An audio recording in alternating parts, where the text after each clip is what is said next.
Welcome back to the Cover 3 podcast here on CBS Sports. That's Jordan. Producer Jordan, you're right here. I saw you just a second ago. Hey, that's Bud Elliott. That's Danny Cannell. I'm Chip Patterson, coming to you live at youtube.com/cover3 and all across the 24/7 Sports Facebook network.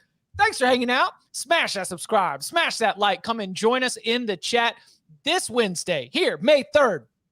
We are going to have one more look back, but also a look forward coming off the wake of the NFL draft this past weekend. We're not breaking down the picks. We're not sharing our takeaways. We are looking ahead to the 2023 college football season. Of the first rounders that just went, who are some of the next players up? We are going to sort of pave that path as we continue to spin things forward in the college football season. We've got a notable wide receiver, late entry into the transfer portal that could make things very, very interesting. But we begin with some news from the week, which is that the college football playoff has announced, because we only have 2 years that they have guaranteed a 12-team format, but for 2 years, the 2024 season, the 2025 season, we've got dates. We know exactly when and where some of these college football playoff games are going to be in the expanded 12-team format. So we'll begin just with the general, like right off the bat. We've got a first round on campus confirmed. That is, in my opinion, great. In 2024, that will be December 20th, one game on Friday evening. Then there will be 3 games in 3 different slates, a early afternoon, late afternoon, and evening on Saturday, December 21st. For those trying to keep track of the schedule in your mind, that is a traditional like opening weekend of bowl season type date on the calendar. So you're already used to being locked in, except instead of the Jimmy Kimmel Los Angeles Bowl, it's going to be a college football playoff game with entry into the quarterfinals. The quarterfinals, they will be on New Year's Eve and New Year's Day. One game on New Year's Eve, that will be the Fiesta Bowl in 2024.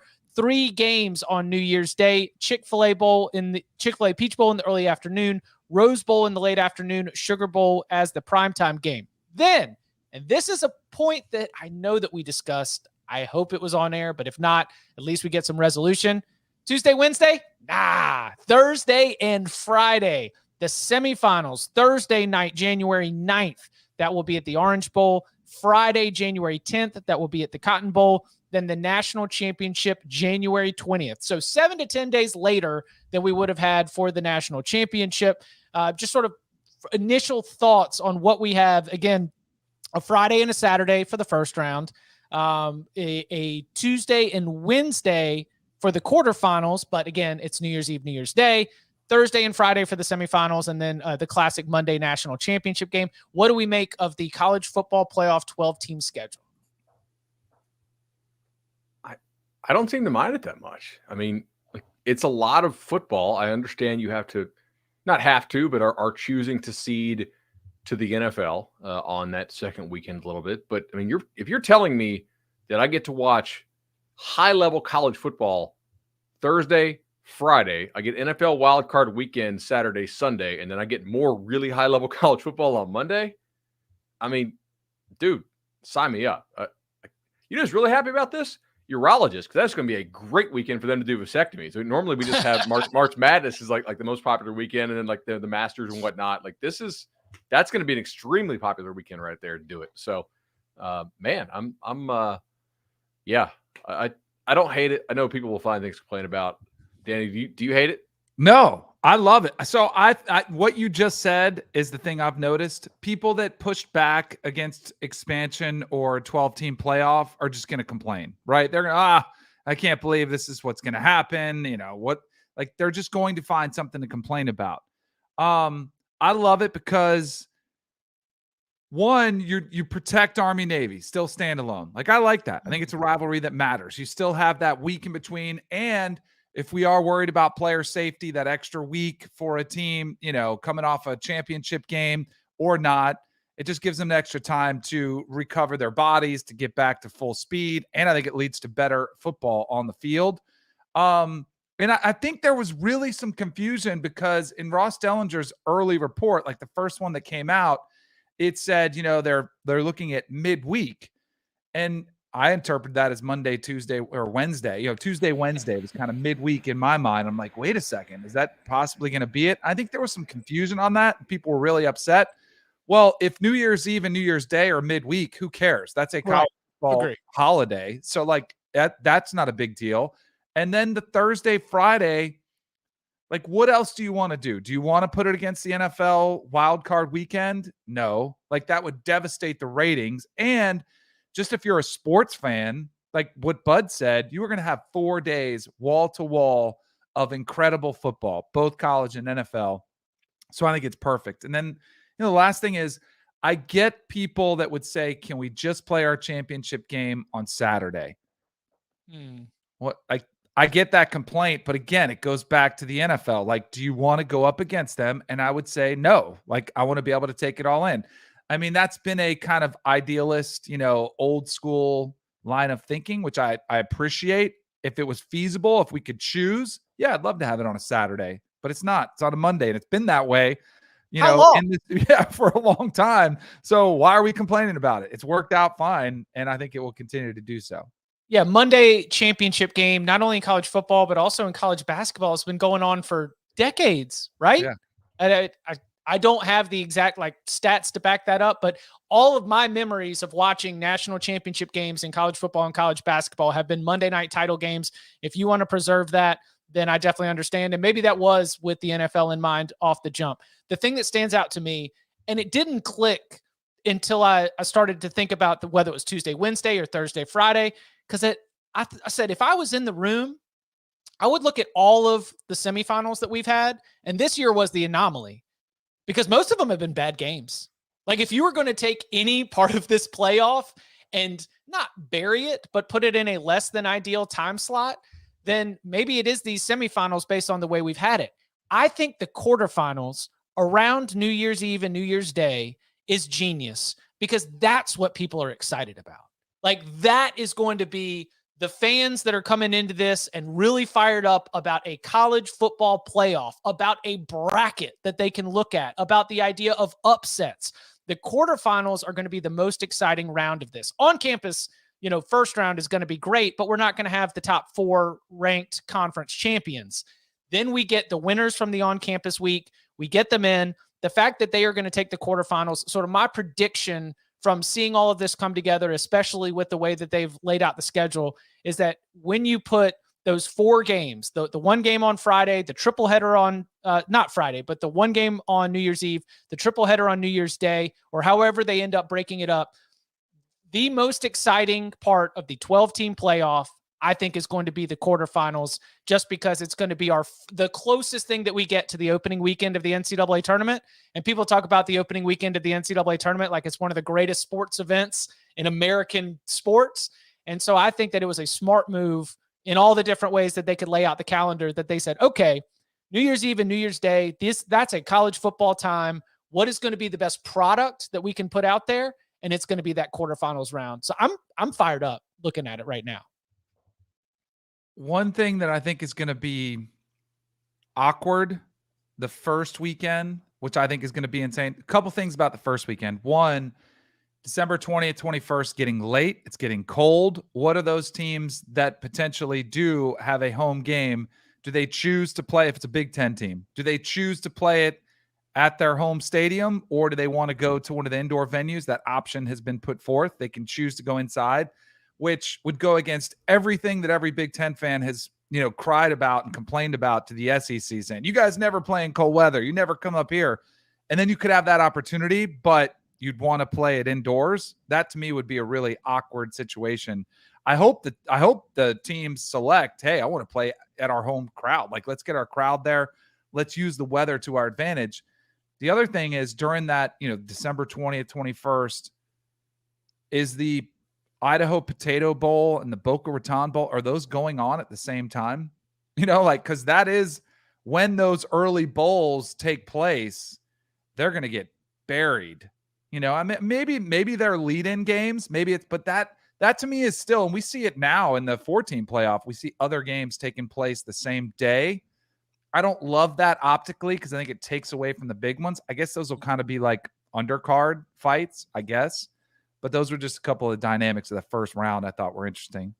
Well, to follow up on that, on Saturday, there's no other windows.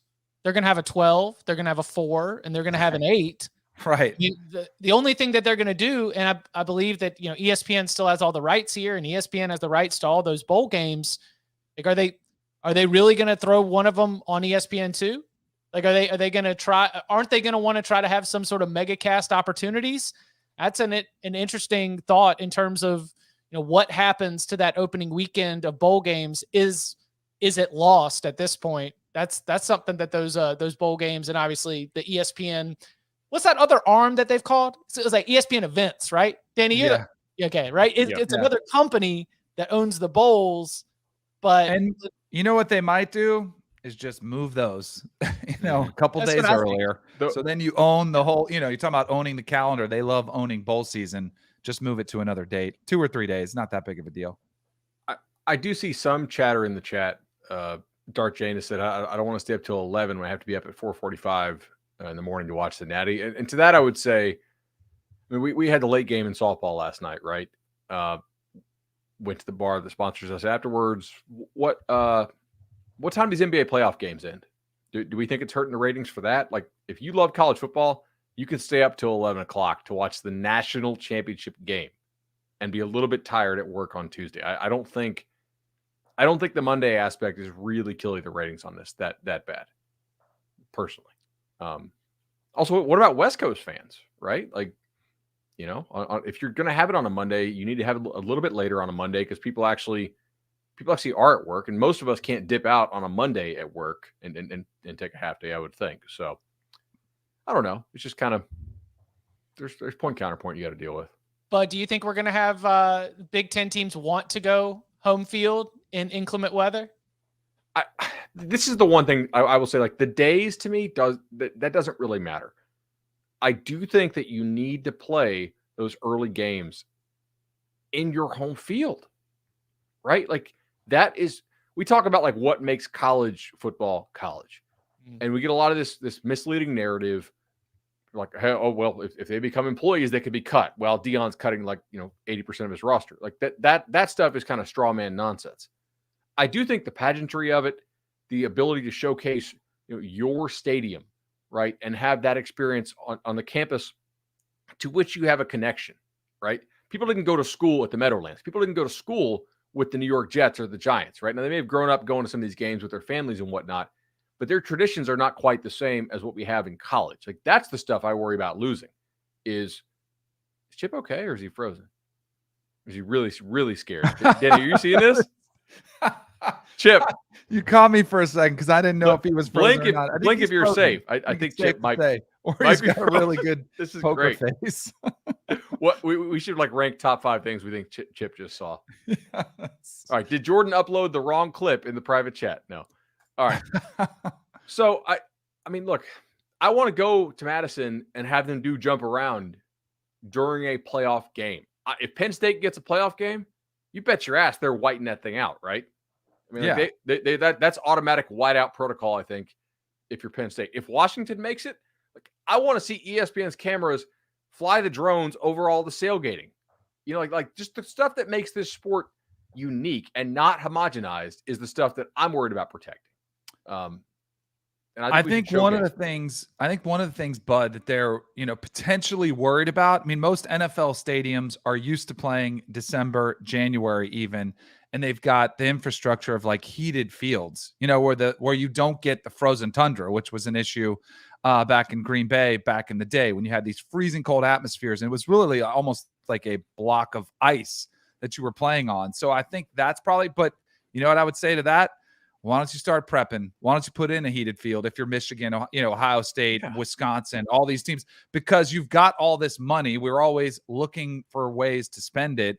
I would go ahead and get out in front of that one so that you don't have to. And you got a year and a half, 2 years, you got plenty of time to get that infrastructure put in there. I would say, hey, get out in front of it. And to me, I was genuinely like kind of shocked at the even thought of, hey, let's put this at a neutral site. Indianapolis was even proposed, Detroit for Michigan.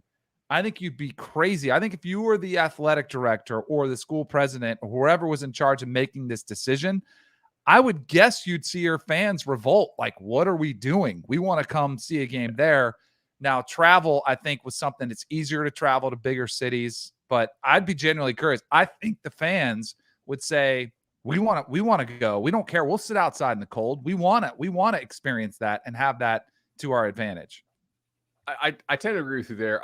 The only thing that doesn't shock me about this, the fact that they're even considering it, is look at all the control the Bulls had and the people who run the Bulls had over the sport for a long time. Now, we're having the Fiesta Summit this week, as opposed to what they used to call it, which was the Fiesta Frolic, because obviously, if you read Dan Wetzel's book, we saw what kind of went on at the Fiesta Frolic. So the people that are connected to these neutral sites are, in many cases, the same people that run a lot of these big time bowls, and they may just be throwing big time money around, So I don't know. It doesn't shock me, but it does disappoint me, right? A little bit. Mm-hmm. What does shock me though is that Unnecessary Roughness, the Barstool College Ball Pod, like Jack McIntyre and Brandon Walker and their crew. By the way, welcome back, Casey, from maternity leave. They think they can take us. Like, this is kind of do we have this clip, Jordan? What was the Danny Cannell? We're fighting Danny Cannell's. Was it? Oh no, he was just asking could we fight other college football podcasts? Yeah. And who am I? Well, we're gonna fight them. What's his name? The guy that goes on Fornelli. You would fight. You Fornelli. got Fornelli, yeah. I think Katie and I were texting about this. You have the size, right? Yeah. I think Katie and I would do some damage for our podcast. Well, no, we Casey believe in actually you. does boxing, so yeah. No, I think we'd be fine. And I have mom strength now. That's a thing. So I'm taking out. I forgot who I was taking out. Whether it's Bud or Danny, I'm taking out one of them. I think you got Danny. I got Bud. Yeah, and then he's thick. We're good. Yeah, we would win. We're good. I know we've got the female. And that Chip dude, he's a delicate looking thing. One of y'all can take care of him. I mean, Katie could probably beat all of our asses by herself. I've never met him. I'm sure he's a great guy. Yeah, I don't know anything about Chip. Nice people. I mean, this would be Mayweather McGregor, right? Yeah, this would be like huge. You'd have all the stoolies betting on McGregor, and like all the people who know, and they make a killing on cover 3. Yeah. Casey brought up the mom strength. She's a new mom. There is definitely something real to that. Like, you don't want to mess with Mama Bear. I'd probably like Fornelli to take on that matchup. Katie Stats has some length, dude. She is. I don't think I've ever seen her on camera. Like, I didn't realize she was that tall. So, yeah, she's tall. I met her at the Army Navy game. She is tall. I may or may not have thrown Chip under the bus a little bit when we were on there. Like, I did, because they asked me this question. I was like, oh, we could take you guys. And we were going everybody's stats. We're saying, all right. And I felt really good about my matchup. I felt good about your matchup. I felt good about Tom's matchup. And I said, Chip may be a toss-up. Like, I'm a little concerned with how that one could go down. But if we get 3 out of 4, we're still good there, right? And now we can throw Chip under the bus since he's having technical difficulties. We can just go ahead and continue to do it. Yeah, I mean, gosh, that is fantastic. Also, I mean, if Walker wants to play home run derby with Pate, I think we're in. Oh yeah, I mean, you play. We definitely need to play. Yeah. I think that would be good. Yeah, we should do that this summer. Absolutely. All right, Chip's still having technical difficulties. Couple portal stuff I wanted to talk about real quick. Gums, the tight end transfer from North Texas who was committed to Arkansas, has backed out. Like, there's not a whole lot of guys in this spring portal window that I think you have to really monitor and pay attention to as far as impact guys, but he's a really, really productive tight end who catches the ball well. So I think that's kind of a loss for Arkansas. I don't know where he's going to go. I saw some chatter in the comment section of the story that Chris Hummer wrote in Breaking the News about Cal. So I don't know what is going on there. The other guy I want to talk about here is Zachary Franklin. This is a guy that I bet on all the time last year in college daily fantasy, and just a dude who is extremely productive for UTSA. I think Frank Harris is a damn good quarterback, man, at UTSA, and they're really fortunate to have him back. But I think Zachary Franklin and Keon Coleman are the two receivers in the portal that are legitimate, potentially difference makers, right? And this is something to monitor there. And it sucks for UTSA to lose him, but I don't know, man. Not a lot of great stuff in the portal right now. This is something to definitely to keep looking at. For sure. Zachary Franklin, I saw him a bunch, doing the CBS Sports Network stuff last year. We just, get a lot of UTSA games. He was an absolute stud. What did you make of the TJ Finley entering the portal as a graduate transfer and the potential Casey Thompson seen on Auburn's campus, stuff that was happening? So, I mean, TJ Finley, I hope he can find a spot that fits his talents and his experience level. And, Casey Thompson, we talked about this a little bit on the Monday show of like, if you're Auburn, would you rather have Casey Thompson or Peyton Thorne? And I think we were like, okay, if Thompson can stay healthy, I think for that offense, you'd rather have Thompson, but can he stay healthy? Like he's perpetually dinged up. I think Auburn would like to add someone, and it's interesting to me that Florida doesn't seem to be pursuing a quarterback. So I didn't hate Mertz in that game quite as much as everybody else did. I'm a little more skeptical of the Gators' offensive line. And I thought that was kind of one of the causes of the problems there. So, I mean, for Auburn to go and get Casey Thompson, if he does go there, I mean, what's the downside? Like you get him and Robbie Ashford to compete, the chances are you get some kind of decent quarterback play. I think they've done a nice job. Like Danny, I think Auburn really hit their offensive line transfer portal stuff on the nose. Like that's hard to do through the portal. And I think Auburn did, probably as good as anybody overall. The other thing to note here, we talked about all last season that Ohio State did not like their backup offensive tackle situation, right? And we were pretty much tipped to this. Like, we're probably going to need to take at least one and maybe two offensive tackles in the portal. I know we had said that quite a bit. Well, they beat out a number of other top schools and now I'm going to blank on the kid's name because I didn't have it in the notes because I didn't know Chip was going to leave. But they got San Diego State's offensive tackle. So there's one for the Buckeyes, and that's a pretty good win. That's just a hard spot to get elite players at. There were 15 tackles taken in the last draft. 14 were not transfers. The only one who was a transfer came, I believe, from Tennessee to Oklahoma, and that's because Tennessee narked on Jeremy Pruitt to try to avoid paying his buyout. So that's not a normal situation, et cetera. So. All right, let's see if we can get Chip figured out. If not, we'll be back. We're going to take a quick break. When we get back, we'll hit on the replacements because we lost a lot of talent in the NFL draft. A lot of schools did. Who's going to replace those guys that are gone? We'll look at it next. Come and get it. So much new Beavis. So when are you going to put those needles in? Ow, my back. So much new Butthead. Yeah, baby. Parenthood is cool. I now pronounce you husband and husband. This is the happiest day of my life. So many all new reasons. Hail, dimwit and earthling. To stay on the couch. Let the games begin. An all new season of Beavis and Butthead now streaming exclusively on Paramount Plus. Use promo code Nachos for 1 month free. All right, welcome back. So, Bud, let's start with the obvious ones because right at the top, we had 3 quarterbacks taken in the first 4 picks of the NFL draft. Obviously, those are going to be tough players to replace, but at some of these schools, you're used to it. Alabama, you're used to having a first-round talent and just plug them in, and you go. Same thing with Ohio State. Florida, not so much, trying to place Anthony Richardson. But all that being said, is it safe to say that the biggest concern and the biggest potential drop-off and the biggest, challenge to replace is going to be Bryce Young in Alabama, especially considering what we know now after a spring practice, which was not received with rave reviews, so much, in fact, that they're going to the portal to bring in, their potential starter? Denny, I think so. I mean, I know Richardson went high for Florida, and it's fair to bring him up. And obviously, none of us are in love with the Mertz take. But if you think about this, Bama still has goals. I don't know how much longer Nick Saban has to coach, but I don't think he's coaching another 15 years, right? And 10 would honestly surprise me at that point. Florida's trying to make a bowl game, win enough games to where Napier doesn't get fired and actually has a chance to develop the really good recruiting class that he just brought in. So with Bryce, I mean, losing him's a big deal. For him to go where he went and for Carolina to trade that much, and it sounds like the Texans liked him an awful lot too. That's a That's a stud.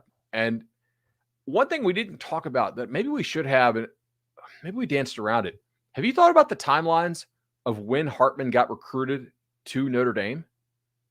Oh yeah, dude. It was before he thought he was going with Tommy Rees, right? I mean, that Rees, to me is Tommy Rees was recruiting him for 6 weeks to go to Notre Dame before he went to Alabama. So clearly, Tommy Rees was not sold on Tyler Buchner. He went out and got Tyler Buchner's replacement from Notre Dame, or from Wake Forest, and Sam Hartman. Clearly, Sam Hartman is not going to come to the Irish unless you tell him, like, hey, this Buchner kid can't play, or not great, at least not right now, and we need you to come play. Then Rees goes to Alabama, goes through spring, and apparently sees enough of the dudes in spring that he's like, yeah, the guy that I just had to bring in a replacement for at the former school is the dude for here. Like that timeline, if you actually walk it out, is concerning because he did not go to Alabama until a month after Hartman was on campus. I totally agree with you. That's why I think this is the most concerning easily out of all three of these. And considering what Bryce Young did the last 2 years, bailing him out of so many games, keep either winning them or keeping them close. And he was really the savior, and I think masked a lot of problems that you could potentially see come to the forefront this year if the quarterback play isn't as stellar as it was with Bryce Young. The Anthony Rich thing is interesting because I think this one is probably, I don't want to say the least concerning, because with Kyle McCord replacing CJ Stroud, there's a ton of talent around him, but we haven't seen him at all. But it's not like you lost somebody. Like, they were still 6-6, while he was playing as the starter. Like, it's not like you lost this elite level play. You lost an elite talent, but I think you could actually potentially get more stable play without the upside. Now, that's both good news and bad news. And I'm with you on the spring game. There were 9 sacks. I mean, so like, if you're Graham Mertz, like, what more do you want him to do if he's out there running for his life? I think the more concerning situation and what you would be looking at saying, all right, how do we fix this offensive line, give Graham Mertz time? And it also might be a sign that your defense is really good. Like there could be something going on there. So Graham Mertz has an opportunity. I know we've been hard on him, and a lot of people have speculated, what is Florida going to do? But I don't know if it's that concerning from a win-loss standpoint. I think that's, yeah, because like the production they got out of Richardson was not that great. But in the games in which he did play well, like in some cases they won because of him. Like they won the Utah game because of AR, right? Like but he still had a couple turnovers, like he still was not perfect, like that's the thing I think that's interesting about it. They, one of his best games I thought was Tennessee, but they ended up losing because Tennessee just scored 1 million points on the Gators defense. And I thought he played pretty well until he got dinged in Tallahassee. Actually, like that first half, he looked really on point. So it's hard to put a number on just how big the loss is. With losing Stroud is the one I think you feel the most confident in because of the schedule, because of the track record of quarterback development, and because the receivers you get to throw to. I mean, we think it'll be Kyle McCord. Devin Brown, if he's healthy, maybe challenges for it. I assume it's McCord. I have a hard time thinking he doesn't play well. Other guys have transferred out because they couldn't beat out McCord to be the backup, which is also generally a signal. Like one of the reasons we feel so damn good about Nussmeier is that Walker Howard was at LSU for 1 year and looked around and said, "Oh, I don't measure up to Nussmeier, so I'm going to go to Ole Miss." I think there's some signal in the guys that transfer out, right? Do you feel the best about Ohio State? I do, but I also think it could be the biggest impact of these situations. Like, I think Ohio State is a national title contender, and it's going to be like, I would not put Florida in that category. Clearly, Alabama, I would. So I'd put Alabama first, then I would put this Ohio State situation, then I would put Florida. As far as like the impact that these replacements could have, if Kyle McCord plays the same way CJ Stroud is, I mean, they're in the playoff and they might, potentially be better, which is kind of insane to say. Because I mean, their roster. I picked Ohio State to win the national championship last year because it was stacked, and they're not losing that much, right? They're going to replace it with top tier talent. So like Kyle McCord coming in, if he can just you know, like it's the cliche we hear all the time, like you're going to get the keys to the Bentley, just don't drive it off the highway. If he can kind of do that early on, and then when they have to play against Michigan in a Big Ten title game, if he's kind of, and same way CJ Stroud, like CJ Stroud struggled early, you know, in his first game against Minnesota, but like once it was okay, like he settled in. I think that'll be the same thing with Kyle McCord, and like they're going to go as far as he can take him. If he's elite, which he'll put up good numbers, that's the thing, Bud. Like, but how does he do against the better opponents is the biggest question. I think that's fair. I kind of wonder if Ohio State's defense doesn't make a big jump this year. They had a lot of young guys that are now draft eligible and second year with a new DC. I could see Ohio State's defense being more salty than people have realized there. All right.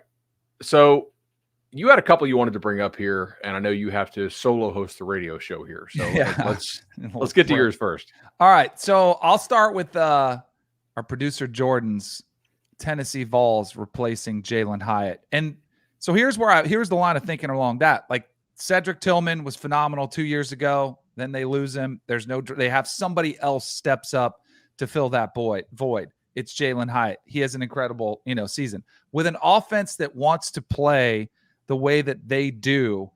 You need somebody that has that big play capability that can, pop the top off the defense, that can get you yards after the catch as well, but can really be that complete receiver. And I think that'll be a big, determination of how good Tennessee is going to be this year. Like, can they go right back to where they were and challenge, for the SEC East and right under Georgia? Could they potentially, they've got Georgia coming to Knoxville next year. And I think it'll be a big, and I don't even know if this is one where you replace it with one guy, but our guy Jordan, our resident Vol, was saying that Squirrel White is the best option to be that guy, the guy that fills in where those last couple have left off. Hot take here. A healthy Cedric Tillman is tougher to replace than Jalen Hyatt. Just because the way Tennessee uses the slot, I think that makes sense that Squirrel White is the replacement there. I thought when healthy, Tillman was really a matchup problem on the outside for them, and Hyatt, in the slot is kind of replaceable. And that's not to say that that Tillman's not replaceable, right? I mean, they have some dudes in the system who were pretty good recruits who fit that mold, right? Jordan mentioned Brew McCoy in the chat. Ramel Keaton's a guy out of Atlanta who I got to see a lot as a recruit. Big hands, big bodied guy, could do some of the stuff that Tillman did. That makes sense. All right, how you feeling about TCU and Will Anderson, or excuse me, and Quentin Johnston? Quentin Johnston, yeah. That to me, I think so. Like at Tennessee, I mean, you look at the track record, you look at some of the guys they've had there already. I don't think you're too concerned. Do you keep up that caliber? But TCU is one of those teams I think is going to be very interesting this year. Is there a massive drop off from the playoff team that we saw last year? We saw first-round talent Quentin Johnston. We saw Max Duggan leaving. You got Garrett Riley gone. They've got a lot of holes they need to fill, but I think the biggest might be Quentin Johnston. Just from a size and mismatch standpoint, who they have step up into that role, I think is going to be a big question mark, and something that obviously Chandler Morris as the projected starter is going to want to see step into that role. And they got a couple transfer portal guys and JP Richardson and JoJo Earl that possibly could do it, but I think this could be a void that they'll struggle more so than Tennessee to replace Hyatt. I'll be interested to see how TCU utilizes the slot position, right? You mentioned JoJo Earl could play that on some of that choice stuff that Browse is going to want to run there as TCU's OC. Because remember, if you're watching at home and you really haven't paid attention to the offseason, TCU lost Garrett Riley to Clemson, so they went and took Arkansas's coordinator, Kendall Browse. The dude who looks like Quentin Johnston, not saying he is him, clearly he has not been him so far in his college career, is a guy named Savion Williams. So 6'4", 6'5", 215-ish with nice long speed. He just has not put it together quite yet. Maybe they find a way to get him unlocked. If they can, then the drop off is not saying it's zero, but maybe there's a smaller drop off than we maybe could anticipate. That's a fascinating room to watch, man. They lost not a lot of top top first round picks, not a lot of top 50 picks, but they lost a boatload of like future pros off that team to the draft. And Yeah. I think it validated what we said. Like that team had clearly quit on Gary Patterson in 2021, and there was talent there. That's why I think the whole show liked them last year. None of us predicted them to go to the playoff, but that was something we were on, and I'm curious to see how they can step up. That'll be fascinating. Who else you got? The other one, and it's again back to Alabama, because I think I've been probably more critical of Bama, saying, hey, the dynasty is coming to a close. It's going to their run of dominance, right? It already looks like it's shifted to Georgia. I mean, I'm not stating anything really like too much of a hot take, but when you lose, one of the best players on the offense side of the ball, and you lose one of the best players in the defensive side of the ball, there's going to be question marks there. And I think what's going to be really interesting is Kevin Steele taking over this defense. I think the production will come from Dallas Turner, but I wonder where they play him. Do they move him to the jack position where Will Anderson Jr. was? Do they keep him at the other side? I'm curious to see what Kevin Steele does with Dallas Turner. No doubt. I think teams will try to focus on Dallas Turner a lot. And Turner was a guy I know we're all rooting for 24/7 Sports because I think we were the industry high guy on him. Andrew Ivins and I saw him at that Under Armour camp down there in Miami by your house. And we're like, ooh, okay, basketball guy that already has this amount of football polish. This can work. Chris Braswell, if teams really if Dallas Turner gets the Will Anderson treatment, Chris Braswell's the guy. He was a 5-star a couple years back, has had some production. If he's healthy, feeling good, neither Turner nor him played in their spring game.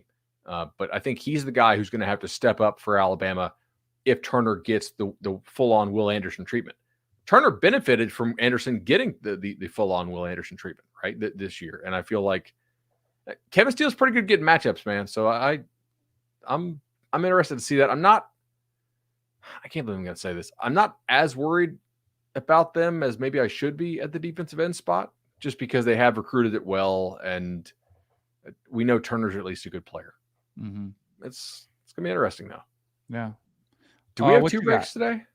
What's that? One? Do we have 2 breaks today or just one? I think just one. Right? Jordan hit us in the trap. Oh, we got 2. Oh, we have 2 right here before we get to we'll take a quick break and then we'll run through one of mine, and then I know you got to pop, right? Yep. All right. Ghostface is here. He's gonna keep coming for us. Did you miss me?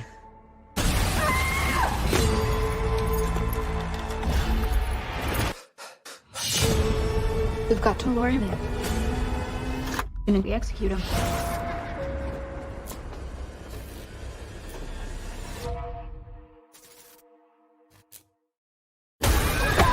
Scream, rated R. Now streaming on Paramount Plus. All right, so we are back here on the Cover 3 podcast. Tom is playing hooky. Chip was scared to death, if you go back scrolling earlier in the show, and never jumped back on. A couple names here that I think are a little under the radar, but interesting to me. So Iowa lost Jack Campbell to the first round of the NFL draft. We can talk about how that's not a good pick because linebackers are fairly cheap in free agency, and using a first-round pick on one, okay. But the guy was a really good college football player and the best dropper as far as like dropping into throwing lanes and like the best zone linebacker in the country, probably by far. And Iowa's kind of a developmental program from the inside. And I thought it was really fascinating that they went out and they got Nick Jackson from Virginia to come in and take his spot, even though he's not in for spring. He's a summer enrollee. And the guy's been an all-ACC player, a really underrated dude for UVA. I just think that speaks volumes about the job that Nick Jackson did at Virginia and the quality of player that Iowa thinks he is, man. I mean, for them to go and be comfortable, because that's a defense that they can run a lot of scheme there at Iowa, and you got to be really good at that stuff. For them to have the confidence in him to come in and just insert himself this fall, that's a big challenge. And don't you think it says something that they took a transfer there? Yeah, a summer transfer. Yeah, coming in late, not having up to speed. Not only Jack Campbell, they had 4 players off that defense. Was it 4 off the defense or was it 4 total? They had 3. It was Van Ness, Riley Moss. Laporta. Okay, so it was 4 total. Yeah. But if there's a program that you kind of trust in the development side, it is Iowa. But as you mentioned, this one coming late to the game, at an important position. That'll be interesting to see how it pans out. It really will. They also lost a pretty valuable backup corner to the Hurricanes, but I think they'll be okay at corner. They got a lot of good players in that system, and he wasn't a starter for a reason. All right, Zay Flowers, I think is pretty interesting here. So he had a tremendous year for Boston College. Only thing here, Boston College again went to the transfer portal. It took Ryan O'Keefe from UCF. I don't think Ryan O'Keefe is as good of a player as Zay Flowers is, but from a pure speed perspective, he might actually be faster, dude. I mean, he had one of the fastest 100-meter times out there in the nation. The guy, if you watch any UCF, he's clearly got a whole lot of juice. Man, I feel bad for Boston College because they just felt like they couldn't time it up right so far in Hafley's tenure. Like when their line was healthy, Jerkovic got hurt, and then last year they lost. I mean, everybody got hurt on the O-line. They were having to play defensive linemen middle of the season on the offensive side of the ball, and now they lose Flowers. But maybe Mike O'Keefe can kind of help stop the bleeding a little bit. I don't know. But to ask him to be even remotely close to what Zay Flowers was and is, I mean, that's a massive gap that I think you're going to see. And Hafley was somebody I liked a lot when he was hired there. I think he is a good fit for the program, but it's just a really hard place to win. It really is. I hope they're patient with him because what are we going into year 3? And year 1, I thought you saw some pretty good signs, and it was a pretty bad setback last year, but I still like him at BC in general. I think I know you got to go quickly here. I wonder if there's a market inefficiency to looking at what coaches did and then saying, hey, if this one thing goes differently, the outcome here is probably different. Let's give this guy a second chance. So, for instance, if Florida doesn't fumble, if their DB doesn't fumble right on that pick they made against Alabama in the SEC title game, they might win that. And that Florida team probably could have won it if they got in, given that Bama was probably the biggest obstacle there.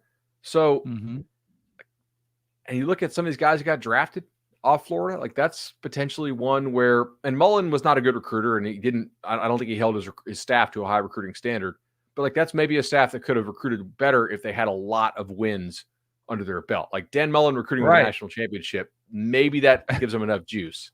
What about the timing too of NIL? Sure.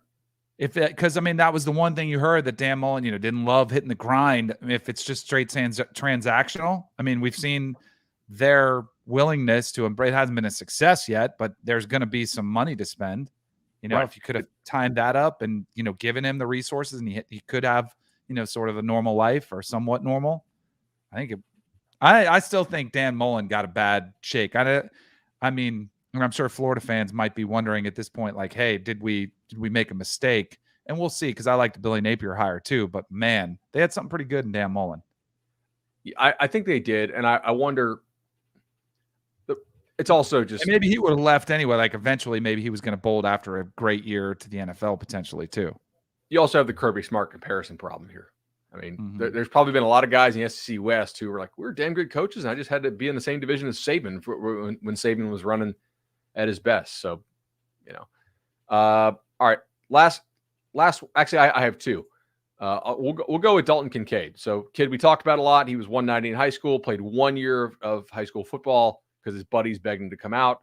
Goes to San Diego, not San Diego State, but FCS San Diego. Walks on, hits the weights, goes from 190 to 240, which that's a nice little transformation there. Transfers to Utah, kills USC multiple times. Blah blah blah. He really was not their top tight end by some people's estimation coming into the year. This guy named Brent Keithy was, and he got hurt, I remember, in the Arizona State game. So I think Utah might actually be in a pretty good spot to replace Kincaid, because Keithy can play, man. And I'm fascinated to see if they can go back, probably not first round pick, but another NFL guy behind Kincaid, because he was starting for a reason. I had just talked to somebody about this and saying that Keithy was a better tight end, maybe not the better potential upside, which is what the NFL is looking for now, and it just adds to the intrigue of that Pac-12, which is absolutely stacked at the top. No doubt about it. Do you got to jump? Yeah, I got to bail. All right. I'll go through. You take us home. All right. We'll do a couple more here, and I will see you tomorrow. Or no, you're out tomorrow, right? All right. So it's just me here. We'll maybe go to like 11:55. We'll take a question or two from the chat. All right. Last guy for me is Deonte Banks. Deonte Banks, who wasn't really considered the better corner on Maryland last year entering the season because he got hurt in 2021.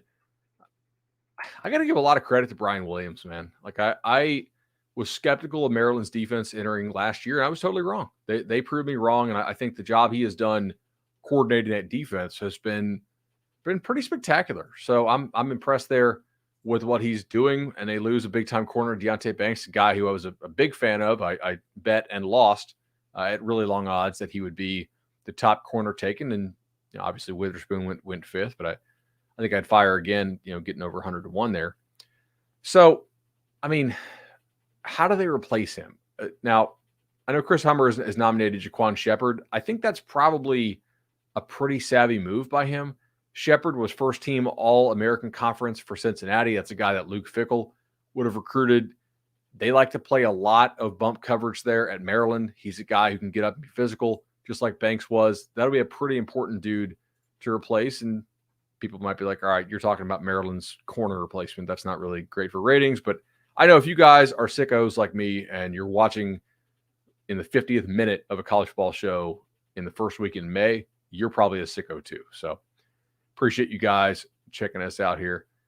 Bud, are the lunch break pods coming back this year? Are the Bud Sunday bets coming back this year? Bud Sunday bets, definitely not. If you're on my little email list, check that out. Let me see. Are lunch break pods coming back this year? I would say yes, probably, but not every Tuesday. But there will be some Tuesdays where we have a topic that is just, let's just totally nerd out on this thing, and we'll endeavor to do that. Yeah, I'm definitely down. Chip's picks, by the way, were Jalen Carter. I think they're pretty well equipped to handle Jalen Carter at Georgia leaving. Probably going to need more from Michael Williams on the outside, but losing Bear Alexander, I think, hurts a little bit, but I'm just not worried about Georgia because they recruit such high-level athletes. And I know Zion Logue can play. So if Zion Logue is like your guy who has to play some, he's like a fifth-year dude. That's a grown man playing for them. All right. Darnell Wright. I know we had a lot of Jordan, you want to just jump on the show and tell us about Darnell Wright and who's going to replace him? Can we get in, or are you?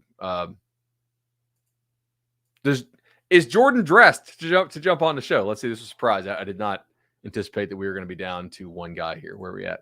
Jordan says no. Okay, not jumping on. Not that he's not dressed. Unsure about that part. So he says I am dressed. All right. Okay. So Darnell Wright. They did take Campbell from Miami. The transfer. I guess he could play there. Losing Darnell Wright is a fairly big deal. I was always a pretty big Gerald Mincy fan, and some people gave me some crap when he transferred from Florida, but I was like, this guy moves pretty well for being a heavier body, and he's a year younger than grade level. So let's just see if he can grow into that body and maybe mature a little bit as a player. We'll see. Max Rabkin in the chat says, to your Savion Williams TCU point, they also snagged Dylan Wright to play the Z. Sneaky underrated pick to be QJ's replacement. Yeah, Max, I think that's a great point as well. I mean, you got to remember, I think there's signal in coaching decisions, and they don't always make the right ones. I mean, Utah picked the wrong guy clearly to start last year, and they had to put in the backup who ended up being really good. But this staff started Morris over Duggan last year at Colorado and played him for a couple quarters until they needed Duggan to run around because that offensive line, which is going to have a couple draft picks, and was struggling at the time in their game at Colorado. So maybe that guy actually can play quite a bit, and I think he's an accurate thrower. Can he lay that deep ball out there that just kind of nice loopy pass that veer and shoot offense calls for? You can check that breakout video, I think, on our YouTube channel if you want the explanation of sort of why that thing is so hard to defend. Gonzalez at Oregon is a really good choice, I think. I didn't have him on my sheet, so I didn't really look into who is replacing him. I can pull up to see who they have. This is great podcasting here. I do keep my depth charts up during the show just because I think you kind of have to. One interesting name to watch there, I will say, is Kyrie Jackson, the guy they took from Alabama. He was a junior college guy who went to Alabama, didn't win the starting job. That's okay. Bama's really loaded at corner yet again. They have some safeties to replace, but they're pretty damn good at corner. So they took Kyrie Jackson in the transfer portal. That's a guy who I think Dan Lanning would have been familiar with recruiting because he was at Georgia, if I got the timeline right here, when Georgia would have been evaluating Kyrie Jackson. Not that Georgia took him or even offered him, but a guy like that Alabama takes at corner, like, a staff like Georgia is at least going to be looking at, right? Bijan and Roshan Johnson at Texas. I think that's a really, really good one. The name off the top of my head is Cedric Baxter, who I think is a stud in the making.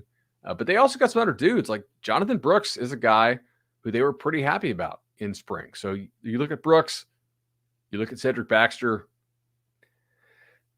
That's tough, man. That's a lot to lose to the draft, but I'm kind of not that worried about Texas running back. I think that they'll be so much better up front that the loss of running back will be offset by the better blocking up front, most likely. All right, 11:55 on my watch. So, guys, really appreciate y'all watching. Make sure you hit that like and subscribe button. Jordan, we are up to how many summer school episodes do we have scheduled? Let's take a look. 64 minus 20. I think we're at 44, man. That is fantastic. And I know we have a bunch more coming. Yeah. So if you want summer school, it is coming. We will start dropping summer school, I think the third week in May. And I'm really excited about that. So cool. Appreciate it. And we will see you all tomorrow for Mailbag.